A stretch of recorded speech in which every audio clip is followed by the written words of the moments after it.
If Harrison ever decides to tell the truth, this family won't survive it. Those were the words that changed everything. I didn't hear them in a courtroom. I didn't hear them in some secret meeting behind closed doors. I heard them at Sunday dinner, beneath a crystal chandelier that had hung over the Harrison family for nearly 80 years. My name is Ethan Harrison, and until that night, I believed our family was untouchable. The Harrison estate sat on a hill overlooking miles of rolling countryside, a place people in our town referred to simply as the house. Politicians came here. Business leaders came here. Charity boards fought for invitations. From the outside, we looked like the definition of American success: wealth, tradition, influence, stability. But that evening, as rain tapped softly against the tall windows of the dining room, I noticed something I had never paid attention to before: fear. The dining room was enormous. A long oak table stretched across the center of the room. Portraits of dead relatives watched from the walls. A fire crackled quietly in the stone fireplace. At the far end sat Harrison, gray hair uncombed, worn denim shirt, silent as always. Most people treated him like a relic nobody wanted to discuss. Isabel sat near my father David, gracefully pouring wine into crystal glasses. My grandmother Eleanor remained beneath the chandelier, avoiding eye contact with almost everyone. Victoria, my great-aunt, carried herself with the confidence of someone accustomed to controlling every conversation in the room. And Thomas, the family attorney, sat quietly reviewing something on his tablet before dinner began. The conversation had been ordinary at first: investments, property taxes, upcoming charity events. Then someone mentioned a legal matter involving one of the family trusts. Thomas looked up. His eyes drifted toward Harrison, and that was when he said it. If Harrison ever decides to tell the truth, this family won't survive it. The room went silent. Not awkward silent. Terrified silent. Isabel stopped pouring. David lowered his eyes. Eleanor gripped her napkin. Even Victoria, who never seemed intimidated by anyone, looked away. Harrison didn't react. He simply continued staring into the fireplace, as if he had heard those words 1,000 times before. A few seconds later, someone changed the subject. The conversation resumed. Laughter returned. Glasses clinked. But something had shifted. I could feel it. The family I thought I knew suddenly looked like a collection of strangers performing roles in a play. And Harrison, the old man nobody respected, somehow seemed to be standing at the center of everything. That night, as I walked through the dark hallway toward my room, one question refused to leave my mind. What truth could possibly destroy the most powerful family in the state? I did not sleep much that night. The Harrison estate always seemed different after midnight. During the day, it was a symbol of prestige, filled with staff, visitors, and carefully managed appearances. At night, it felt like something else entirely. The long hallway seemed quieter. The portraits seemed watchful. Every floorboard carried the weight of generations. Around 2 in the morning, I left my room and walked downstairs. I told myself I was only looking for a glass of water, but deep down I knew the truth. I could not stop thinking about Harrison. For as long as I could remember, he had existed on the edges of every family gathering. He attended every holiday dinner, every birthday celebration, every important event, yet nobody ever explained exactly why he was there. He was not introduced to guests. He was rarely included in conversations. When people asked questions about him, the answers were always vague. Family friend, distant relative, old associate. The explanation changed depending on who was speaking. As I passed the library, I noticed a light beneath the door. That was unusual. The room was normally locked after 10 o'clock. Curious, I stepped closer. The door was slightly open. Inside, I saw Eleanor sitting alone at the large mahogany desk.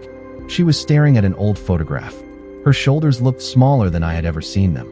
Fragile, tired. For a moment, she did not notice me. Then she carefully placed the photograph into a folder and closed it. The movement seemed almost rehearsed. "You should be asleep," she said softly without looking up. I could say the same thing. A faint smile crossed her face before disappearing. Some things become harder to forget as you get older. I wanted to ask about Harrison, about Thomas's comment at dinner, about the silence that had followed. Instead, I asked a simpler question. "How long have you known him?" Eleanor's expression changed instantly. Not dramatically, just enough. The same reaction I had seen around the dinner table. Fear. She stood slowly and gathered the folder into her arms. "Longer than you can imagine." Then she walked past me and disappeared into the hallway. The next morning, breakfast felt unusually tense. David looked exhausted. Isabel remained perfectly composed as always. Victoria spoke about business matters as if nothing had happened. Harrison sat near the window, drinking coffee in silence. At one point, our eyes met briefly. There was something unsettling about the way he looked at me. Not suspicion, not hostility, recognition, as though he knew exactly what questions were forming in my mind. Then James, the family butler who had served the estate for nearly 40 years, quietly placed a folded note beside my plate. Nobody else seemed to notice. After breakfast, I opened it. 5 words were written in careful handwriting. Ask about the missing name. I spent the rest of the morning thinking about those 5 words. Ask about the missing name. James had worked for the Harrison family longer than I had been alive. He was careful, loyal, and never involved himself in family matters. If he had taken a risk to send that note, it meant something. After lunch, I went looking for answers. The estate contained rooms that most family members never used anymore. Old offices, storage rooms, and archives filled with decades of records. Near the west wing, behind a narrow hallway lined with faded photographs, I found the family records room. The door was unlocked. Dust floated through beams of afternoon sunlight as I stepped inside. Shelves stretched from floor to ceiling.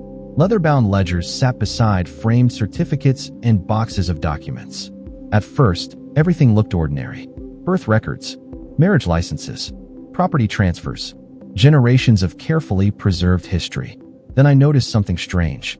A gap, on one shelf, between records from 32 years ago and records from 30 years ago.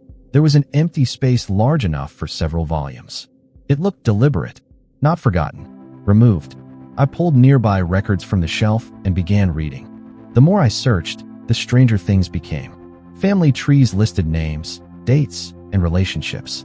Yet in several places, the numbering sequence skipped unexpectedly. One person should have appeared between 2 entries, but did not. Someone had been erased. I copied notes onto my phone and left before anyone noticed I had been there. That evening, I met Sophia at a small coffee shop 10 miles from the estate. She was a young attorney who occasionally assisted Thomas on administrative matters. Smart, observant, and far less intimidated by the Harrison name than most people. When I showed her the photographs and missing sequence numbers, she frowned immediately. This was not an accident, she said. Records do not develop identical gaps by themselves. So someone removed them? I asked. Sophia stirred her coffee slowly. Someone wanted a person forgotten. The answer should have sounded ridiculous. Instead, it felt disturbingly logical. As the sun began to set outside the cafe windows, Sophia studied one photograph again. Then she pointed toward a framed family portrait hanging in the background of the image. "Who is that?" she asked. I looked closely. Standing near Eleanor was a young man I had never seen before. No name appeared beneath the photograph. No record mentioned him. Yet there he was, smiling beside relatives whose names filled every history book connected to the family. A missing name, a missing record, and now, a missing person. For the first time, I began to suspect that whatever secret Harrison carried was far older than any of us imagined. The photograph stayed in my mind for days. Every time I looked at it, I noticed something new. The young man standing beside Eleanor did not look like a guest or an employee. He stood too comfortably, too naturally, as if he belonged there. Yet nobody had ever mentioned him. Not once. Back at the estate, life continued as usual on the surface. Victoria organized meetings. Isabel hosted guests. David disappeared into endless business calls. The staff moved through the halls with practiced efficiency. But beneath that polished routine, I began noticing small cracks. Conversations stopped when I entered a room. Certain doors that were normally open remained locked. More than once, I caught Eleanor watching Harrison from across the dining room with an expression I could not understand. It was not anger. It was not affection. It looked more like regret. One rainy afternoon, I found James polishing silver in a service corridor near the old ballroom. I asked him directly about the missing man in the photograph. For several seconds, he said nothing. Then he placed the silver tray aside and looked down the empty hallway before speaking. "Some names were not meant to disappear," he said quietly. "But some people worked very hard to make sure they did." Before I could ask another question, he returned to his work as though the conversation had never happened. That evening I searched through more records. Most led nowhere. Then I found something unexpected inside an old newspaper archive stored in the library basement. A charity gala article from 31 years ago listed prominent members of the Harrison family. Near the bottom was a name I had never seen before. Andrew Harrison. My pulse quickened. It was the first appearance of a missing identity. The article included a grainy photograph. Even through the poor print quality, I recognized him immediately. The same young man from the family portrait. I continued searching for additional references. There were almost none. It was as if Andrew Harrison existed briefly and then vanished from history. The next morning, I showed the article to Sophia. She studied it carefully. "This is not normal," she said. "People do not disappear from public records unless someone wants them erased." Then she pointed toward a line beneath the photograph. I had overlooked it completely. The caption identified Andrew as a future heir to the Harrison estate. I stared at the words in disbelief. Future heir, not advisor, not distant relative. Heir. Yet nobody in the family had ever spoken his name. Somehow, the man who should have inherited everything had been removed from every story the family told about itself. And for the first time, I began to wonder whether Harrison's secret was not about what happened 30 years ago. Maybe it was about who should have been sitting at the head of the table all along. For the next several days, I became obsessed with Andrew Harrison. Every document I found seemed to raise more questions instead of providing answers. A future heir does not simply disappear. Families like ours preserve everything.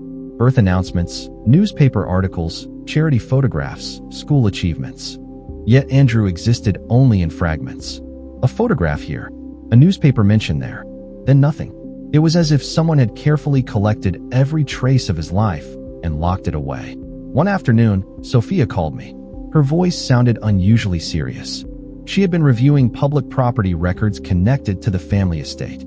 Most of the information matched what everyone already knew. Then she found something unexpected. 30 years ago, a trust had been amended.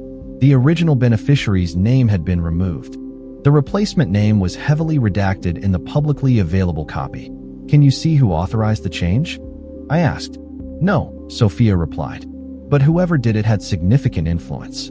That answer narrowed the list considerably.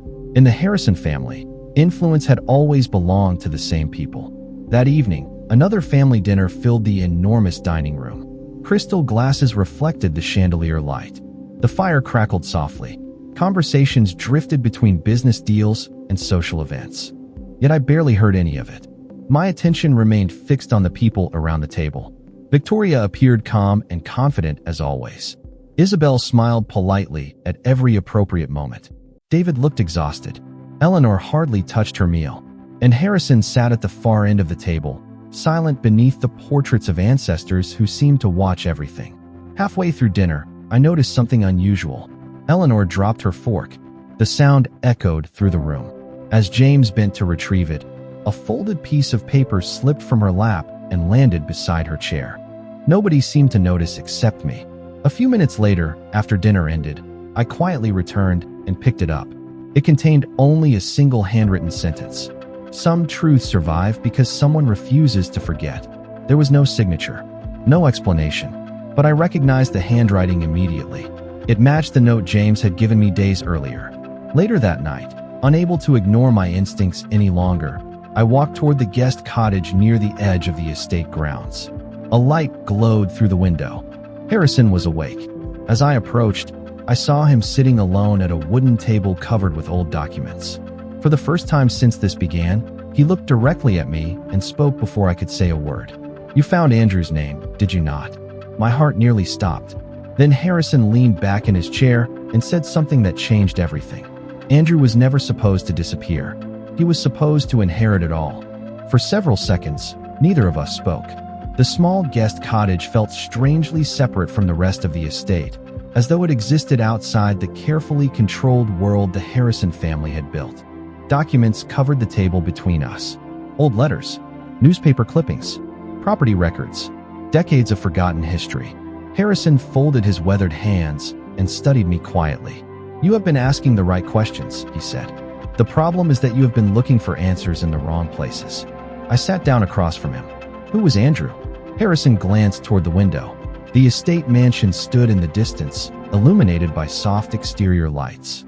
From here it looked peaceful, respectable, Untouchable. Andrew was the future of this family, he said. Everyone knew it. Everyone expected it. His voice remained calm, but there was sadness beneath it. He was intelligent, disciplined, and trusted by the people who built this fortune. I looked at the papers spread across the table. Then why does nobody talk about him? Harrison gave a faint smile. Because memory can be controlled when enough powerful people agree on the same story. The answer sent a chill through me. For years I had assumed the family history displayed throughout the estate was complete. Every portrait, every plaque, every carefully framed photograph had seemed permanent. Now I was beginning to realize that history inside this house had been edited.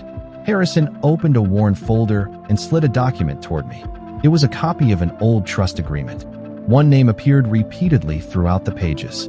Andrew Harrison, beneficiary, successor, future heir. I stared at the document. This proves everything. No, Harrison replied. It proves only the beginning. He reached for another folder. Inside were letters exchanged between attorneys more than 30 years earlier. Several pages referenced urgent revisions to family holdings and succession plans. One signature appeared again and again. Thomas. My mind raced. The family attorney had always seemed loyal, cautious, and professional. Yet his name connected nearly every unusual document I had uncovered. Did Thomas help remove Andrew? I asked. Harrison did not answer immediately. Instead, he looked directly into my eyes. Thomas protected the family. The question you should be asking is which family he was protecting. Before I could respond, headlights appeared outside the cottage window. A black sedan slowly approached from the main house. Harrison's expression changed for the first time that evening. Not fear, concern. He stood and gathered several documents from the table. Then he spoke in a low voice. If Victoria learns how much you already know, the search becomes much more dangerous. Because Victoria was not following the plan. She was creating it. The black sedan remained parked outside for less than 5 minutes before turning around and disappearing into the darkness. Neither Harrison nor I moved until its taillights vanished beyond the trees. The silence inside the cottage felt heavier than before. Harrison returned to the table and carefully locked several folders inside an old metal cabinet. His movements were deliberate, practiced. The actions of someone who had spent years protecting information that could not be trusted to anyone else. Victoria has spent most of her life controlling what people see, he said quietly. The estate. The reputation, the story. I thought about every family gathering I could remember. Victoria always seemed to know exactly what everyone should say, where everyone should sit, and what everyone should believe. At the time, I had mistaken it for leadership. Now I was no longer certain. What happened to Andrew? I asked. Harrison looked down at the table. That is the question everyone asks first. It is also the wrong question. He opened a drawer and removed a faded photograph. This one was different from the others. Andrew stood beside Eleanor on the front steps of the estate. They looked happy, comfortable, like people planning a future together. The real question, Harrison continued, is why so many people benefited after he disappeared from the story. My eyes returned to the photograph. Suddenly the timeline began forming in my head. Andrew vanished. The trust changed. The inheritance shifted. New power structures emerged. Certain people gained influence they had never previously possessed. None of it looked accidental anymore. The next morning I met Sophia again. When I explained what Harrison had revealed, she listened without interrupting. Then she opened her laptop and showed me something she had discovered overnight. An old corporate filing from 3 decades earlier. Buried deep within hundreds of pages was a list of board members connected to the family's primary holding company. Most names were familiar. One stood out immediately. Victoria. Her position had begun shortly after Andrew disappeared from public records. I stared at the date. The timing was impossible to ignore. Sophia leaned back in her chair. Every trail leads to the same place. I already knew what she meant. Later that afternoon, I returned to the estate. As I entered the main hallway, I noticed Eleanor standing alone beneath a portrait of the family's founders. She looked exhausted, older than I had ever seen her. For several seconds, she simply studied my face. Then she spoke softly. If Harrison is finally talking to you, it means he believes the truth can survive. Before I could respond, she placed a small brass key into my hand. The archive room in the East Wing. The one nobody uses anymore. What you find there will explain why Victoria was never protecting the family. She was protecting a secret. The East Wing archive room had been closed for as long as I could remember. Most people assumed it contained outdated records and forgotten furniture. The brass key Eleanor gave me fit the lock perfectly. The heavy door opened with a low creak, releasing the scent of old paper and polished wood. Dust covered nearly every surface. Rows of filing cabinets lined the walls. Shelves held boxes labeled with decades that stretched back generations. At first glance, the room looked abandoned. Then I noticed something unusual. One section had been cleaned recently. There were no dust patterns, no cobwebs. Someone had been visiting this room long after everyone else had forgotten it existed. I spent hours searching through records. Most contained ordinary business documents, tax filings, and property reports. Then, hidden inside a locked cabinet at the rear of the room, I found a collection of correspondence. Letters exchanged between attorneys, trustees, and family executives more than 30 years ago. As I read through them, the story finally began to take shape. Andrew had not simply been expected to inherit part of the estate. He had been positioned to control nearly all of it. The family companies, the trusts, the land, everything. Several letters described him as the future steward of the Harrison legacy. Then the documents changed. Suddenly, there were emergency meetings, revised succession plans, confidential legal reviews, names crossed out and replaced, entire sections rewritten. One letter stopped me cold. It was addressed to Thomas. The writer warned that any alteration of the original succession structure would create serious legal questions in the future. Attached to the letter was a memorandum listing individuals who stood to benefit from those changes. At the top of the list was Victoria. I immediately called Sophia. An hour later, she arrived carrying her laptop and several legal reference books. Together, we reviewed every page. The deeper we went, the more disturbing the pattern became. Victoria's influence expanded almost immediately after Andrew vanished from the official narrative. New appointments, new authority, new control over family assets. None of it appeared random. Sophia remained silent for a long time before finally speaking. This was never about protecting wealth, she said. It was about controlling who had the right to inherit it. As evening settled outside the estate windows, I opened the final folder in the cabinet. Inside was a sealed envelope bearing Eleanor's handwriting. The date was 30 years old. My hands trembled as I opened it. The first sentence changed everything. Eleanor was not writing about Andrew. She was writing to him. And the letter began with 4 words that made my heart stop.